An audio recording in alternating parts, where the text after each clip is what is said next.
So hello guys, in this video I will provide the zoo gift box timing for the different time zones of India, Bangladesh, Pakistan and Nigeria. If you want to add your country timing, just comment on the comment box. Now let us move on the different timings and the amount of feed you will get.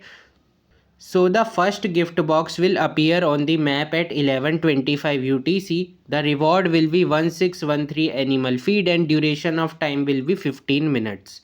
For Indian timing it will be 4:55 pm. For Pakistan timing it will be 4:25 pm.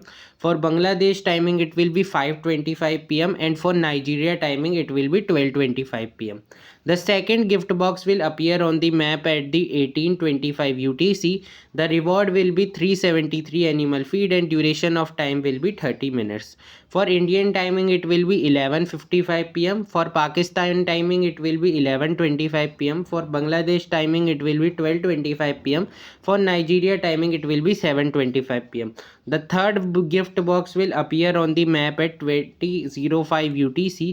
The reward will be 3319 animal feed and duration of time will be 10 minutes. For Indian timing it will be 1:35 am. For Pakistan timing it will be 1:05 am and for Bangladesh timing it will be 2:05 am. Nigeria timing will be 9:05 pm. So guys, in this video I will explain all the timings. Hope you like the video. If you like the video, give us a like. So guys, please join our Telegram channel for the latest updates and the zoo gift box timings. The channel name is Katia Daily Combo. Till then, bye bye, take care.